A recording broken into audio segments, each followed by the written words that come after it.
नमस्कार, मैं अजय साहू और आप देखना शुरू कर चुके हैं शोरगुल टाइम्स। कहानी सीक्रेट अमीरजादा के इस एपिसोड में ग्लोबल मार्शल आर्ट्स कंपटीशन से ज़्यादा अब इस वक्त अगर कोई फेमस था तो वो था अहान रायजादा। सब अहान के बारे में ही बात कर रहे थे। उसने पहले तुषार दीवान को उसके अपने चैलेंज में हराया और जान से मार दिया। इसके बाद उसने सिलेक्शन राउंड में दिव्यांश को भी जान से मार दिया था। अब वो ग्लोबल मार्शल आर्ट्स कंपटीशन में फाइट करने वाला था। अरमान ने उसे वार्न करते हुए कहा, अहान तुम्हारा सामना बड़े बड़े फाइटर्स से होने वाला है। अब इस देश का नाम ऊंचा करना सिर्फ तुम्हारे हाथ में है। तुम्हें अपना बेस्ट देकर ये कंपटीशन जीतना ही होगा। अब तुम मेडिटेशन करो और अपना प्रोग्रेस देखो। अहान अरमान की बात मान गया, पर मेडिटेट करते हुए अचानक से उसने अपनी आंखें खोली। वो इस वक्त बहुत बेचैन हो रहा था। वो जानता था कि उसके दुश्मन उससे कई ज्यादा ताकतवर थे और वो एक ही जगह पर अटक गया था। वो अपना लेवल बढ़ता हुआ फील नहीं कर पा रहा था। अरमान उसके पास ही बैठे थे। उन्होंने अहान से पूछा, क्या बात है अहान, तुम इतने बेचैन क्यों हो रहे हो? अहान की बेचैन का क्या कारण था? क्या होगा? ग्लोबल मार्शल आर्ट्स कंपटीशन में हिस्सा ले पाएगा? इस एपिसोड की शुरुआत कुछ इस तरह से होती है। चलिए अब जानते हैं इस एपिसोड में आगे क्या कुछ नया होता है। गोपाल को अहान और प्रतीक पर बहुत गुस्सा आता है और वो उन्हें लास्ट वार्निंग देता है।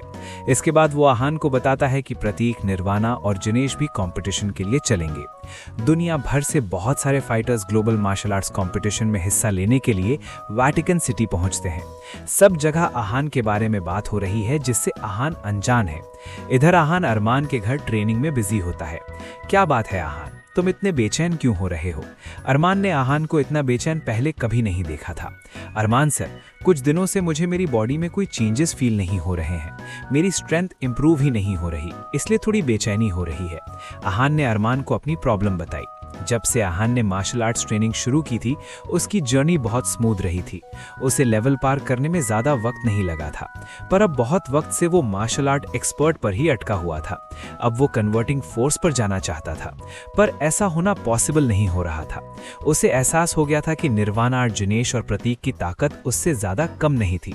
वो उनसे ऊपर उठना चाहता था। इसके अलावा उसने भले ही दिव्यांश को हरा दिया था, पर वो भी जानता था कि दिव्यांश को हराने में उसकी मदद दिव्यांश के ओवर कॉन्फिडेंस और केयरलेसनेस ने की थी। अगर दिव्यांश गलती नहीं करता तो अहान दिव्यांश को नहीं हरा सकता था। उसे नहीं लगा था कि स्टेज पर आने के बाद उसकी कल्टीवेशन स्पीड स्लो हो जाएगी। जूनियर, तुम बहुत इम्पेशेंट हो, अरमान ने कहा। तुम अपनी स्ट्रेंथ के पीक पर पहुंच चुके हो। अब इससे ज्यादा तुम्हारी बॉडी सहन नहीं कर पाएगी, अरमान ने अहान को समझाया। पर दिव्यांश तो कन्वर्टिंग फोर्स के स्टेज 2 पर पहुंच गया था, अहान ने डिसअपॉइंट होते हुए कहा। तुम उनसे अलग हो अहान। सबकी बॉडी की अपनी कैपेसिटी होती है। उन्हें कुछ ट्रिक्स और टेक्निक्स विरासत में मिली है। जितना टाइम उन्होंने ट्रेन किया है उतना तुमने नहीं किया है। टाइम और ट्रेनिंग के मामले में तुम उनसे बहुत पीछे हो। इसके अलावा एक और इम्पॉर्टेंट बात है जो शायद तुम नहीं जानते, अरमान ने कहा। क्या? अहान ने पूछा। अहान, बहुत लोग कुछ मेडिसिन और पिल्स लेते हैं, जिसकी वजह से उनकी स्ट्रेंथ और फिजिकल अपीयरेंस में चेंजेस दिखने लगते हैं। आजकल मार्शल आर्टिस्ट्स ऐसी पिल्स इसलिए भी लेते हैं क्योंकि उन्हें सब जल्दी हासिल करना होता है, पर दीवान फैमिली जैसी फैमिली ऐसा नहीं करेगी। वो इन मेडिसिन का इस्तेमाल सिर्फ अपनी बॉडी में चेंजेस के लिए करते हैं, ना कि जल्दी हाई स्टेजेस पर पहुंचने के लिए। तुमने तो वैसे भी कभी अपनी ट्रेनिंग के दौरान ऐसे एक्सटर्नल फोर्स का इस्तेमाल नहीं किया है, अरमान ने अहान को स्माइल के साथ समझाया। ओह, ऐसी बात है, अहान ने कहा। अहान को याद था कि जाकिर ने उसे बताया था कि कंपटीशन में ऐसे लोग होंगे जो स्ट्रेंथ ट्रांसफॉर्मेशन में एक्सपर्ट्स होंगे। अरमान सर, जाकिर सर ने बताया था कि कंपटीशन में ऐसे लोग भी होने वाले हैं जो अपनी स्ट्रेंथ ट्रांसफॉर्म कर सकते हैं। क्या वो भी मेडिसिन यूज करते हैं? अहान ने कंफ्यूजन में पूछा। हाँ, वो लोग मेडिसिन यूज करते हैं, पर हो सकता है उनके फॉर्मूला अलग हों। जितने भी यंग लोग हैं वो आजकल जेनेटिक मेडिसिन यूज करके ही अपना कल्टीवेशन लेवल बढ़ाते हैं। जेनेटिक ड्रग्स का मतलब होता है किसी के जीन्स को चेंज कर देना। अगर तुम्हारी बॉडी किसी चीज के लिए नहीं बनी है तो तुम ये ड्रग्स लेकर अपनी बॉडी को उस तरह से ढाल सकते हो। एक बात और, जब मैं जाकिर से बात कर रहा था तब उन्होंने मुझे बताया था कि इस बार कंपटीशन जीतने वाले को शायद ये जेनेटिक ड्रग्स मिलेंगे। अरमान ने अहान का कंफ्यूजन दूर किया। ओह, मैंने कभी नहीं सोचा था कि ऐसा भी होगा, अहान ने कहा। वो सोच रहा था कि अगर उसे ये ड्रग्स मिल गए तो उसके लिए कन्वर्टिंग फोर्स में एंटर करना बहुत आसान होगा। मार्शल आर्ट अलायंस के इन्फॉर्मेशन के हिसाब से ये ड्रग्स किसी इंडियन ने ही बनाए थे और इन्हें चुराया किया गया था। शायद जिन्होंने चुराया था वो ट्रांसफॉर्मेशन स्टेज पर पहुंचना चाहते थे, पर अब वो फिर से विनर को देना चाहते हैं, अरमान ने कहा।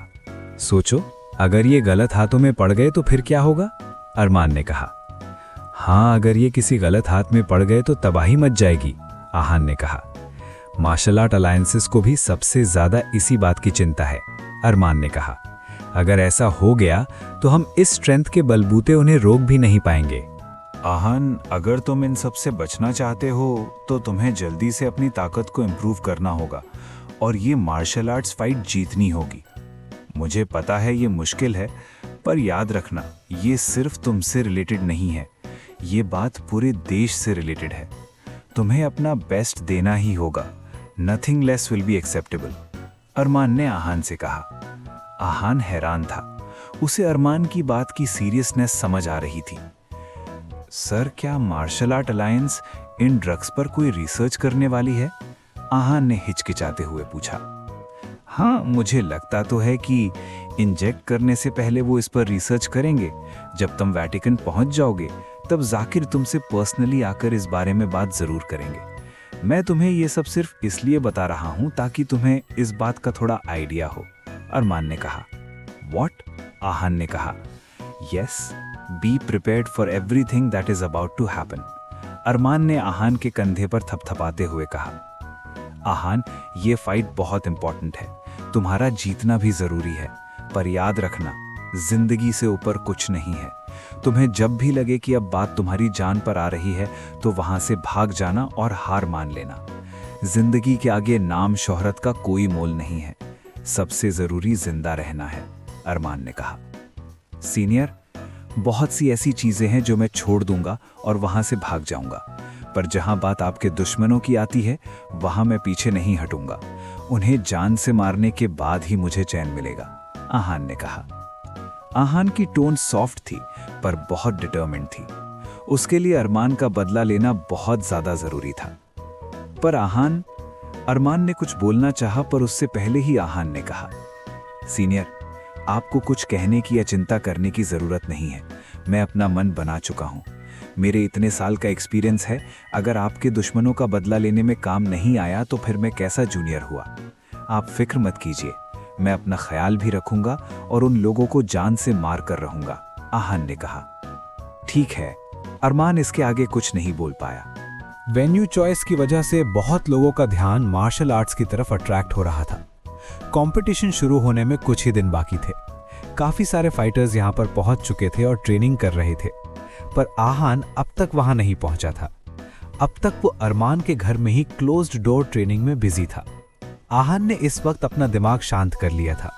उसने अपने दिमाग में ब्रोकन माउंटेन एंड रिवर के कुछ और मूव्स सोचने की कोशिश की। उसने सोचा, अगर कुछ और मूव्स प्रिपेयर कर लेगा तो उसकी स्ट्रेंथ में बहुत फर्क पड़ेगा। मैं अपनी लिमिट पर पहुंच गया हूं, पर अब मुझे लग रहा है जैसे मेरी स्ट्रेंथ अब राइज हो रही है, पर इसकी ग्रोथ बहुत धीमी है। कुछ तो मिसिंग है, पर क्या वो मैं समझ नहीं पा रहा हूं। मुझे कॉम्बैटिंग फोर्स में पहुंचने के लिए इतना वक्त क्यों लग रहा है? आहान ने मन में सोचा। हर बार की तरह इस बार भी वो लॉन में बैठा हुआ था और अपनी ब्रीदिंग टेक्निक प्रैक्टिस कर रहा था। अचानक से आहान का फोन बजा। फोन की वजह से आहान की ब्रीदिंग इंटरप्ट हो गई। जब आहान ने देखा तब कॉल प्रतीक का था। बार वाले किस्से के बाद गोपाल प्रतीक को मनाली से वापस ले गए थे। हेलो ब्रदर, तुम कहां पर हो? अभी भी मनाली में ही हो ना? प्रतीक ने पूछा। हाँ, मैं मनाली में ही हूँ। तुम्हें फिर से मनाली घूमना है क्या? आहान ने पूछा। प्रतीक की आवाज सुनते ही उसे बार वाला दिन याद आ गया और वो अपनी हंसी कंट्रोल नहीं कर पाया। That's good. जाकिर सर ने बोला था कि जो फाइट के लिए जा रहे हैं वो मनाली में है। मेरा इंतजार करना, मैं भी चलूंगा, प्रतीक ने कहा। जैसे ही प्रतीक ने अपनी बात पूरी की, अचानक से वो चिल्लाया, आउच! उसके पीछे गोपाल था, जिसने हमेशा की तरह उसके सिर पर मारा था। तुम आहान से बात कर रहे हो ना? गोपाल ने कहा। इससे पहले प्रतीक कुछ कह पाता, गोपाल ने अपनी बात कंटिन्यू की। मैं तुम्हें वार्न कर रहा हूं, अगर तुम प्रतीक को फिर से वैसी जगह पर लेकर गए तो मुझसे बुरा कोई नहीं होगा, गोपाल ने कहा। वो जिस वॉइस में बोल रहा था, आहान को सब कुछ साफ सुनाई दे रहा था। वो इस वक्त बहुत गुस्से में थे। गोपाल सर, आप बिल्कुल चिंता मत कीजिए, मैं ऐसा फिर कभी नहीं करूंगा, आहान ने कहा। आहान गोपाल की बहुत इज्जत करता था, इसलिए वो गोपाल के अगेंस्ट नहीं जा सकता था। गोपाल सर, आप बिल्कुल चिंता मत कीजिए, मैं ऐसा फिर कभी नहीं करूंगा, आहान ने कहा। आहान गोपाल की बहुत इज्जत करता था, इसलिए वो गोपाल के अगेंस्ट नहीं जा सकता था। आहान के इतना कहने के बाद गोपाल को कुछ और कहने की जरूरत नहीं थी। फिर भी उन्होंने कहा, अगर तुमने फिर से ऐसा किया तो मैं तुम्हारी कंप्लेंट जाकिर सर, फिरोज और अरमान से कर दूंगा, फिर वही तुम्हें हैंडल करेंगे। इतना कहने के बाद गोपाल ने फोन कट दिया। गोपाल सर, प्रतीक ने इरिटेशन में कहा। इतना बोलते ही प्रतीक को 3 थप्पड़ और पड़े। क्या हुआ? गोपाल ने कहा। इस फाइट के बाद मेरी स्ट्रेंथ बढ़ जाएगी, तब न मैं आपसे अच्छे से अपना बदला लूंगा, मैं आपकी जान ही ले लूंगा, प्रतीक ने कहा। अभी की जो सिचुएशन है उस हिसाब से तो तुम कुछ नहीं कर पाओगे। इसके अलावा आहान भी सबकी आंख का कांटा बना हुआ है, वो हमारी साइड से फाइट करेगा, पता नहीं क्या होगा और कैसा होगा। आहान और तुम सब ये चीजें कैसे हैंडल करोगे? गोपाल ने मायूस होते हुए कहा। गोपाल ने प्रतीक की बात पर ज्यादा ध्यान नहीं दिया था। उधर आहान थोड़ा हैरान था। आज प्रतीक ने कहा था कि चो उसके साथ चलेगा और कुछ दिन पहले जिनेश और निर्वाणा ने भी फोन करके यही बात कही थी। आहान नहीं जानता था कि दिव्यांश के साथ फाइट करने के बाद उन तीनों ने आहान को अपना आइडल मान लिया था। इसके अलावा वो चारों एक ही टीम से फाइट करने वाले थे, इसलिए उन्होंने आहान को अपना लीडर बनाया था। आहान ने इस बात को अवॉइड किया और कुछ देर और ट्रेनिंग करने के बाद किचन में ब्रेकफास्ट बनाने चला गया। एक बार फिर से आहान का फोन बजने लगा।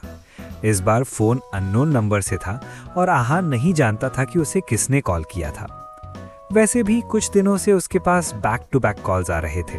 हेलो, आहान ने कहा। हेलो आहान, आप कैसे हो? सामने से एक बहुत मीठी आवाज आई। आवाज सुनते ही आहान पहचान गया था कि ये कॉल डायना का था। आहान कुछ वक्त पहले ही इंपीरियल पैलेस की प्रिंसेस डायना से मिला था। मैं ठीक हूँ, आप कैसी हो? आहान ने पूछा। उसे डायना को अपनी पर्सनल लाइफ के बारे में ज्यादा कुछ बताना जरूरी नहीं लगा।